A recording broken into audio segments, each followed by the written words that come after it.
It's Rock Chalk Jayhawk time here on One Up, One Down. Take a look at who's joining me today.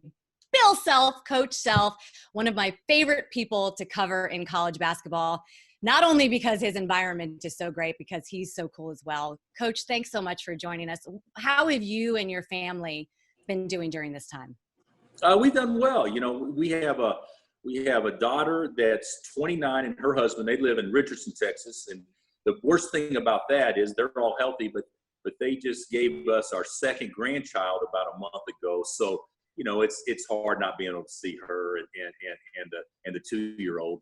But they're great. And my son is in Austin working for the Spurs, and he's doing well also. So there's no complaints. We've been very fortunate in this such turbulent and times that it has affected us, the virus, indirectly by people that we are acquainted with, but not directly. You're doing a lot of Zoom meetings with your new grandbaby. I could see you talking into the Zoom, doing all those grandpa things. Well, I've done a lot of FaceTime, and we've even got some party app that we can go to as a family and play games and stuff like that. But a ton of FaceTime with the kiddos, but not Zoom. I definitely reserve the Zoom for the 4 hours a day that we actually do during the work hours. Are you Zooming with your players and kind of connecting with them that way? Because listen, I know I love watching you coach your guys, because you're just one of the guys when you're standing there with them. I know how connected you are with your players. So how are you doing that during this time? Not Zoom as of yet with them directly. Primarily the same way I communicate with them and their families throughout, the season or even out of season is through texting and through telephone calls. Old fashioned, pick up the phone and actually call. I've done more of that here of late as well, but everybody is safe. We have 2 players here, Silvio and Udoka, have not left campus yet. They are staying in the dormitory that our players reside in, and there's only 35 beds in the dormitory, and 2 of them are being occupied, and that's Doak and Silvio. So they are definitely isolated, and everybody else is at home with their loved ones. And so, we stayed in touch with them, for a lot of reasons. A huge one is academically, having the guys stay on top of everything that's going on. And then that is basically how they're communicating with their tutors and the guys in charge of academics is through Zoom type calls. Talking about your players, that's a part of this that really none of us got to experience, right? We weren't in those locker rooms when the word came down that the season was going to be canceled. As a coach for these guys, as a coach of this team that's been through so much this season, what was that moment like for you? Well, first of all, and you and I spoke briefly about this prior, there was only one decision to be made, and that was to cancel. There is no way that anybody can say, well, if we'd have postponed and tried to do it later, that's out. We're at the point now that NBA basketball is hoping that there's some way they can get in some form of a season later on. Major League Baseball has no idea when they're starting. This could even affect football, pushing it back, even though we all hope it doesn't. But with the basketball, there's no decision to be made. But our day was a little different than most because, as you know, we had a great year. My guys played their butts off. They had a great year, and we lost to Baylor in early January. We ran the table since then, in a really, really good league, and so we were probably going to go in, for sure number 1 seed, but more than likely maybe the number 1 overall seed. And that was something that we really relished because this team was so good, Shannon, at playing under pressure. We played single elimination since January 10th. Yeah. Since our 3rd game of the Big 12 season, we played single elimination if we were going to win the league because Baylor wasn't going to lose. And we dealt with so many distractions, hopefully we don't have to get into all of them, but we got the NCAA stuff. We had a Snoop Dogg incident. We had a fight with the K-State. And so there was no better team out there that was better prepared to deal with pressure, to deal with distractions. And of course, the NCAA tournament is basically built off of those 2 things that you have to handle in order to be successful. and we were tough and we could really guard. So we thought we had a realistic shot. And so we leave Kansas City after scouting report to go shower to get ready to go play on Thursday. We get the call, text the guys, tournament's canceled. NCAA tournament's still on. Get on the bus, and on the bus ride back, it's announced that Duke and Kansas has pulled out of the NCAA tournament. And I'm like, well, why? So our players are going nuts in the back. And well, calm down. Let me find out what's going on. Mm-hmm. It was basically not reported accurately that we haven't, but we were going to, we were basically going to go along with what everybody else was doing.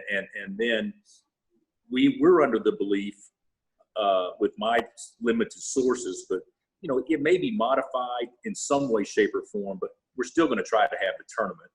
And then I tell the players that when we get back on the bus, and I ask them if they want to practice today or wait till tomorrow or have an inter-squad scrimmage. What do you guys want to do? And they said, let's wait till tomorrow. So they go home, and then I get start getting texts from them saying, Coach, they just canceled the tournament. And I didn't have any idea what was going on because I wasn't watching Reese Davis and ESPN at the time. And so they had canceled it, and rightfully so, but I didn't know anything about it. So we go from at 5 o'clock getting back, or 4 o'clock, whatever time it was, thinking there would be some form of a tournament, to them finding out, to me not even communicating with them when they found out, to me rushing over to the dormitory and telling them they need to get home as fast as possible. So because campus was going to be closing. So, yeah, it was a strange deal. Just like every coach, I feel like I didn't get a chance to hug them and tell them how much I appreciate their efforts and how great they were. Because as a coach, I don't know how everybody else is. I like being honest, and I'll tell them the truth. But a lot of times I tell the truth in a positive way that is softened until we get to where we really want to go. Like I don't go around saying, hey, Devon Dotson, you're the greatest, or Doak, you're the best. But I'll tell them how well they're doing. But I haven't had a time to tell him, hey, you're the greatest and you're the best. And so that's been disappointing. But and I know the players are disappointed, but we all understand there's things bigger than a basketball tournament. And even though their legacy will be incomplete and have an asterisk next to it in the annals of a pretty historic program, they know what they accomplished on the court even harder. Along those lines, I have read a bunch of stuff talking about kind of memorializing this specific class or this specific team just based on what you guys did. And if they did award a championship based on the final polls, what's your thought on that? It doesn't mean much. I got to be honest with you. I think it would mean something to the players to know that, people thought that we were probably the best team. But the reality of it is, I mean, how can Dayton not have their season memorialized? Yeah. Or how can San Diego State not? Or how can Baylor not? And there's an abundance of other teams that can say the same thing. So even though selfishly, I don't think that we were dominant by any stretch this year compared to maybe where a Kentucky team was and whatever year that was, 15 going into the tournament, where they ran the table and were 32-0 or whatever it was. That was not us this year. But in this particular year, when there wasn't maybe a so-called great team, we were probably as good as any of the other teams, and we continued to get better and better and better and was playing our best. So I would like for there to be something that we can memorialize it, but to memorialize it that way would not be accurate. And our players would probably think about it and say, Coach, this doesn't feel right. So it wouldn't carry the same weight whatsoever. It was fun to watch you guys. You mentioned Kentucky, and I've done a couple of games at Allen Fieldhouse. I've been lucky enough to do a couple of games at Allen Fieldhouse. It's my favorite place ever in college basketball. And I did that Kentucky game there. I think it was like 2016, and it was louder. I think the guys from game day were like saying it's the loudest they had ever heard it. Do you remember that game? I do. I remember. I think that was a Kentucky team with Tyler Lewis and Scal. It was the year after they beat you, like early on, right? So it was sort of like a redemption kind of thing. They beat us, or they humiliated us. But yeah, they buried us when they had that unbelievable team that went 10 deep, and their third string could have probably won the conference. They were that good that year. But the next year, we had a pretty good team. I mean, I think we were a 1 seed that year as well. Maybe the number 1 overall seed that when Villanova beat us in the Elite Eight. But yeah, that game was rocking. And if I remember right, Wayne Selden put on a show in the second half. And Shannon, to your point, I wish you would say that louder, because everybody from a fan perspective is so biased. I mean, our fans, think we do nothing wrong, think the officials, give us every bad call. We don't get any calls and all, which is not objective at all. But one thing that you can be objective about and actually say that I really believe that Allen Fieldhouse is the best is our arena and our environment. I mean, I've been to other places. I haven't been to Cameron. I've been to a lot of other places, and they're good. Don't get me wrong. But the way that this place jumps, and because of the configuration of the building being built in 55 and everybody packed on top of each other, if we did anything to our building right now and had to change code, we would lose 5,000 seats. I mean, we are crammed in on top of each other. It's just a totally different deal. Well, I've covered Duke Carolina at Cameron, right? I covered the Duke Syracuse game at the Carrier Dome when there was 36,000 people in that place. But to go to Allen Fieldhouse and just the history, right? Now you guys have that museum and the Naismith and just everything that you could feel like sort of the ghosts of basketball's past when you walk in that place. It's an old building, obviously. I guess about 65 years old. But it has the modern amenities of a new building on the exterior. But the interior, other than the scoreboard and some signage, it hasn't lost any of that old field house feel. And it's a pretty special place. So a lot of teams can sell history, which they should. But I don't know that anybody can sell it any better than what we can. In large part, that the inventor of the game was our first coach. And so not anybody else can say that. Right. I think it's so cool as well that even after all these years of you walking into that place and doing games, like you still recognize it. I think I said to you one time, like, you are so lucky that this is where you come to work every day, right? It is. I think I have the best job in the country, and I'm sure other people can make claims that they have the best job in the country. But from a fan base, interest level, resources, history, tradition, facilities, conference affiliation, exposure, I just don't know how anybody can say they've got better. And the other thing is, there's pressure here, but it's not win at all costs. It's not a life or death deal every time you play. Mm-hmm. And so even though you want to win every game, I think that people here are somewhat realistic for a group of the most unrealistic people that you could possibly have, and that's a fan base. I mean, nobody's realistic that supports a program in a way that we're supported, but it's probably more realistic than it is in most places. The picture over your shoulder behind you, is that from the championship game? No, that's something I think my wife has a wall here, just play pictures of the previous year. So no, that's not championship game stuff. I have another wall in another room over here that covers that. You came out of Twitter retirement, right? To kind of walk us through the 2008 championship. I loved how you said, like, you've seen it like 50 times, but probably hadn't watched in a decade. Is that true? Do you really think it's been that long? I tell you, I'm not a big workout guy. Okay. But when we won the championship, I could put that on, and it's amazing that my 30 minutes on the elliptical or whatever, it could go to 2 hours and I didn't even notice that I was actually doing it, because I think I watched it every day for at least 2 months, every day.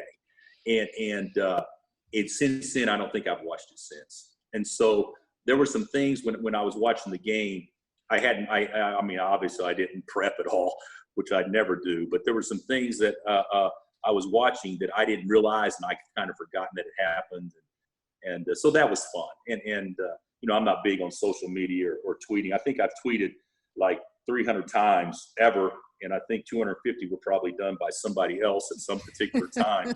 But this one was one I actually enjoyed doing, and it brought back, it's been 12 years, and I know we need to win another one so we can have a new memory, but it just brings back so many great memories to see those kids in action and how much it meant to them. You reach out to any of those guys after you watched it, after you did your little Twitter show and watched it? Yeah, I talked to a couple of them. I've done a couple of things.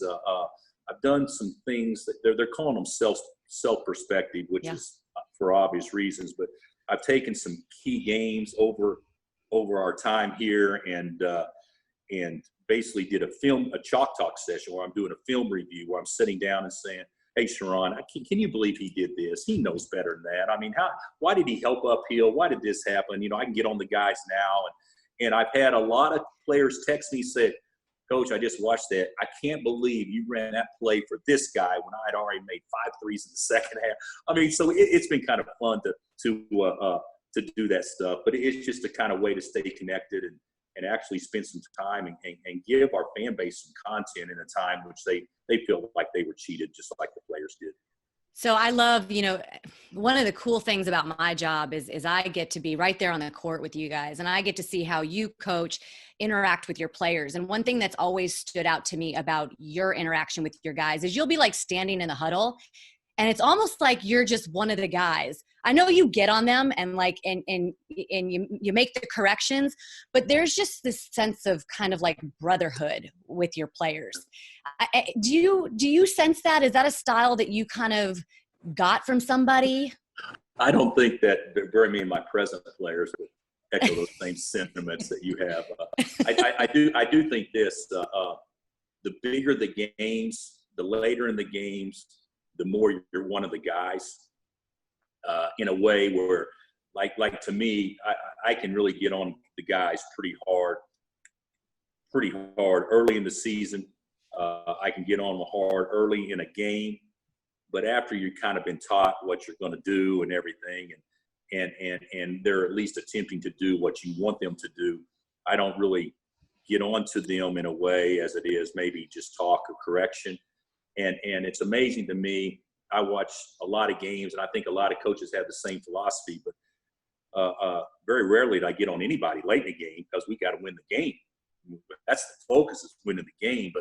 But during the early onset of a game and things like that, you must have caught us in the second half in those timeouts, because I don't think the players would feel the same way in the first half. One of my favorite interviews that I ever did at halftime was with you. And I think I asked you, I think there was like 11, 15, something like that, fouls. And I asked you, what do you make of the fact that there's been 15 penalties in this game? And you just looked at me and you said, "That's a lot of whistles." Yeah. I just thought it was so funny. Yeah, no, I don't remember the game exactly, but I'm sure we were on the short end of the whistles, just like always. What do you think it's going to be like when we get back to sports and it just floods the sports fans? I think that I think we'll do it in stages. I don't think that we're going to jump right in and have it be exactly the way it was before. I'm hopeful that as we're flattening the curve and some other things, that there could be a semblance of life as we knew it that can come back. But I don't think fans attending events, social gatherings like that are going to happen at the exact same moment as when we were able to kind of stage ourselves into it. That's just my opinion. But I do believe this will be, there's a lot of reasons across the world, and especially in the United States, to celebrate. And this will be Mardi Gras times 10. There will be, I believe, a great celebration of life, of knowing it and the appreciation we have that maybe we took for granted before. That will be a fun thing for all people to be a part of, and of course, sports plays a huge role in that. But I still think, unfortunately, Shannon, and of course, I'm not an expert by any means. I think, unfortunately, we're going to have to go in stages to get there. Well, we'll all be excited when it comes back, certainly. Before I let you go, I got a quick little rapid fire for you. Okay. All right? You ready? Okay. What's the last book you read? The last book I read, I'm going to say Toughness by Jay Billis. There you go. A little plug for our friend Jay, huh? Little plug for Jay. Got to go to work. The last song you listened to? Reasons by Earth, Wind, and Fire. You probably don't even know that one. I know Earth, Wind, and Fire. You know Reasons. It's Can you classic. sing it a little bit? Sing a little bit of it? I'm not going to sing a little bit. I'm not going to humiliate myself doing this, but I'll say Reason, because I actually was listening to the Pandora or whatever yesterday, sitting outside, and that was playing the last song I remember playing. I like Earth, Wind, and Fire. I'm good. Oh, yeah. How can you not? Which Pandora radio is that? It's not Earth, Wind, and Fire Pandora radio. Do you have a certain setting?